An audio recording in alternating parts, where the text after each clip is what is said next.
அனைவருக்கும் வணக்கம். மகர ராசி அன்பர்கள் 26/4/2026 முதல் 2/5/2026 வரை சித்திரை மாதம் 13 முதல் சித்திரை மாதம் 19ஆம் தேதி வரைக்கும் தான மகர ராசிக்கு அருமையான யோகமான காலமாக அமையணும். அருமையான யோகமான காலம் அமையணும்னா அமைத்து கொள்ளணும். இந்த வாரம் உங்களுக்கு சூரிய பகவான் புதன் இணைந்து 4ஆம் இடத்துல இந்த வாரம் முற்பகுதியில் உங்களுக்கு சந்திராஷ்டம காலம். அதாவது நேற்று சனிக்கிழமை முதல் 25ஆம் தேதி இரவு முதல் செவ்வாய்க்கிழமை அதிகாலை வரை உங்களுக்கு சந்திராஷ்டமாக, ஞாயிறு திங்கள் முழுவதுமாக சந்திராஷ்டமம். செவ்வாய்க்கிழமை அதிகாலை முடிவு உருவாகுவதால் செவ்வாய்க்கிழமை முதல் உங்களுக்கு அருமையான காலம். உங்கள் ராசிக்கு 5ஆம் இடத்துல சந்திரன் வந்து அமரும் போது செல்வம் செல்வாக்கு அதிகரிக்கக்கூடிய காலமே கொடுக்கும். செவ்வாய்க்கிழமை முதல் உங்களுக்கு வாழ்க்கையில பிரகாசம் அடையக்கூடிய காலம். குரு பகவான் உங்களுக்கு தனஸ்தானத்தை பார்த்து கொண்டு இருக்கும் போது புத்திரர்களாலும் புத்திரிகளாலும் நம்மளுக்கு ஒரு பெரிய ஆதாயம் கிடைக்கும். நம்மளுக்கு ஒரு பேர் புகழ் அடையணும். அது யார் மூலமா வந்தான்னு, எங்க அப்பானால இது நல்லது நடந்தது ஒரு குழந்தை சொல்லிக்கிறதும், என் பிள்ளைகளால எனக்கு இந்த பேர் அப்படிங்கிற சொல்லிக்கிறது தான் சிறப்பு. இன்னாருடைய அப்பா அப்படின்னு சொல்றது ஒரு பக்கம், இன்னாருடைய பையன் அப்படின்னு சொல்றது ஒரு பக்கம். இது மாறி அமையும்.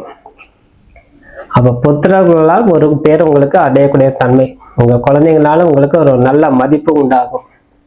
என் பிள்ளடா நீங்க சொல்றதோட ஊரே சொல்லும், இன்னாருடைய அப்பனா நீங்க, இன்னாருடைய தகப்பனா, இன்னாருடைய தாயா அப்படின்னு சொல்லக்கூடிய, இன்னாருடைய அம்மா நீங்க. அந்த பிள்ளைகள் பேர் சொல்லி உங்களுக்கு கூப்பிடக்கூடிய தன்மை ஒரு வாழ்க்கையில பிரகாசம் உங்க குழந்தைங்களால உங்களுக்கு கொடுக்கும். 5ஆம் இடத்துல இருக்கக்கூடிய சுக்கிரனால் உங்களுக்கு பலவிதமான நன்மை உண்டாகும். முயற்சி ஸ்தானத்தில் இருக்கக்கூடிய சனி பகவான், செவ்வாய், ஆகவே உங்களுக்கு அனைத்து துறையிலும் வெற்றி. சனி பகவான் சுக்கிரனை பார்க்கிறார். அதனால உங்களுக்கு பெரிய மதிப்பு சேரக்கூடிய தன்மை கொடுக்குது. தைரியம் அதிகரிக்குது. மனதில் ஒரு சந்தோஷம் அதிகரிக்குது. 2ஆம் இடத்துல இருக்கக்கூடிய ராகு மட்டும் உங்கள் உடல்ல சற்று பிணிகள் கொடுத்துக்கிட்டே இருப்பார். அது மட்டும் சற்று ஜாக்கிரதையாக பார்த்து கொள்ள வேண்டும். தவிர மற்றதெல்லாம் உங்களுக்கு அருமையான யோகமான நேரமே, யோகமான காலமே, யோகமான மாதமே அப்படின்னு எடுத்துக்கொள்ளலாம். ஆகவே சூரியன் புதனோட சேர்ந்து இருக்கும்போது வித்யா அனுகூலம் கிடைக்குமா? ஆனால் உங்களுக்கு ராசிக்கு 8ஆம் அதிபதி 4ஆம் இடத்துல இருக்கும்போது உங்க தாயாரை முறையாக பராமரிக்கணும். உங்க தாய்க்கு சேவை செய்யணும். உங்க தாய்க்கு உண்டான கடமை என்னவோ பாக்கி இருந்தால் அதை முடித்து கொள்ளணும். அம்மா ஒரு நல்ல ஒரு துணி கேட்டாங்க, ஒரு புடவை நல்லா வாங்கி கொடுக்கணும். அவர்களுக்கு திருப்தி அடைந்தாலே, அந்த தாயார் வந்து திருப்தி அடைந்தாலே இந்த மாதம் உங்களுக்கு பெரிய ஆசீர்வாதம். அதுவே அதே போல் 9ஆம் அதிபதி சொல்லக்கூடிய புத பகவான் சேர்ந்திருப்பதால் உங்க தந்தைக்கும் நீங்க சேவை செய்து வரும்போது, அப்ப தாய் தந்தையை யார் முறையாக பணிவிடை செய்து வருகிறார்களோ அவர்கள் இந்த மகர ராசிக்காரர்கள் எந்த விதமான குறைபாடு இன்றி வாழக்கூடிய தன்மை கிட்டும். உங்க ராசியில தான் செவ்வாய் பகவான் உச்சமடைகிறார். உங்க ராசியில தான் குரு பகவான் நீசமடைகிறார். இருப்பினும் உங்களுக்கு தனம் ஸ்தானாதிபதி சொல்லக்கூடிய சனி, உங்க ராசிநாதன் சொல்லக்கூடியது 3ஆம் இடத்துல இருக்கும்போது செல்வம் செல்வாக்கு அதிகரிக்கும், தொழில் மேன்மை அடையக்கூடிய தன்மை கொடுக்குது. பயமின்றி வாழலாம். பயம்ங்கிறதே இருக்காது. உங்களுக்கு துணிவு ஜாஸ்தி. ஆகவே இந்த காலத்தில் உங்களுக்கு துணிவே உங்களுக்கு பக்கபலமாக இருந்து வரும். அதனால் கேது பகவானால் உங்களுக்கு பெரிய பாதிப்பு உண்டாகுமா? எதுவுமே கொடுக்காது கேது. அதுதான் ராகு கொடுத்துட்டார். அதுதான் மனசோர்வு, உடல் ரீதி பாதிப்பு கேது கொடுக்குற பதிலாக ராகு கொடுத்துருவார். கேது ஞானத்தை கொடுப்பார். இன்னாரோட இப்படி உறவு வைத்துக் கொண்டால் போதும், இன்னாரின் நேரம் போய் பார்த்தால் போதும் அப்படிங்கிறது கரெக்டான முறையில் பேசி அவர் மூலமா ஒரு நன்மதிப்பு, பெரிய மனிதர்களுடைய தொடர்பு உருவாகும். பெரிய மனிதர்கள் தொடர்பான பிற்கால வாழ்க்கை பிரகாசம் அடையும்.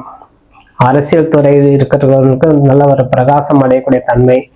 நான் அரசியலில் போய் சேரணும், அரசியல்வாதி நம்மளுக்கு ஒரு சின்ன தொடர்பு உண்டாயிருக்கு, அதுக்கு ஒரு பெரியசா நான் ஆக்கி கொள்ளணும்னா உங்கள் விடாமுயற்சி உங்களுக்கு பலன் அளிக்கக்கூடிய தன்மை கொடுக்கும்.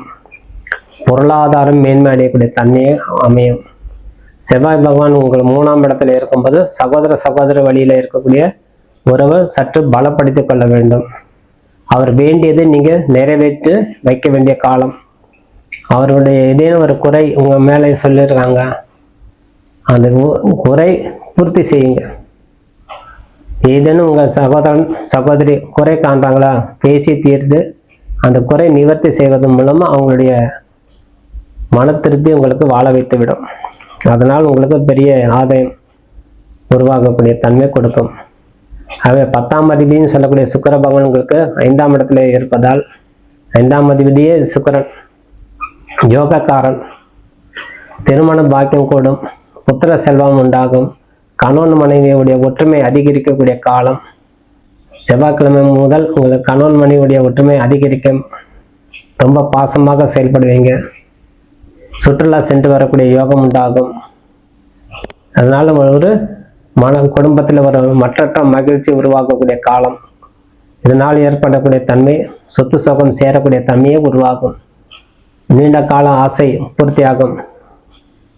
இது நான் எதிர்பார்த்து கொண்டே இருக்கிறேன், இதெல்லாம் நிறைவேறுமா, எனக்கே ஒரு ஐயப்பாடா இருக்குது, எனக்கே ஒரு குழப்பமா இருக்கு, நம்மளுக்கெல்லாம் இது கிடைக்குமா அப்படிங்கலாம் விட்டு போன ஆசை, விட்டு போன எண்ணங்கள் மீண்டும் மீண்டும் நம்மளுக்கு அதை நம்மளுக்கு கிராஸ் செய்து கொண்டே இருக்கும்.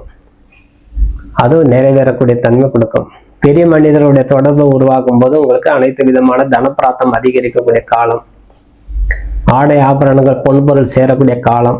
அதனால உங்களுக்கு நன்மதிப்பு உண்டாகும். இந்த மாதம் வரக்கூடிய சித்ரா பௌர்ணமி மனதார இறைவனை சேவிங்க. சித்ரா பௌர்ணமி அன்னைக்கு சத்யநாராயண பூஜை செய்து கொள்வது சிறந்தது. உங்கள் குலதெய்வ பூஜை செய்து கொள்வது சிறந்தது.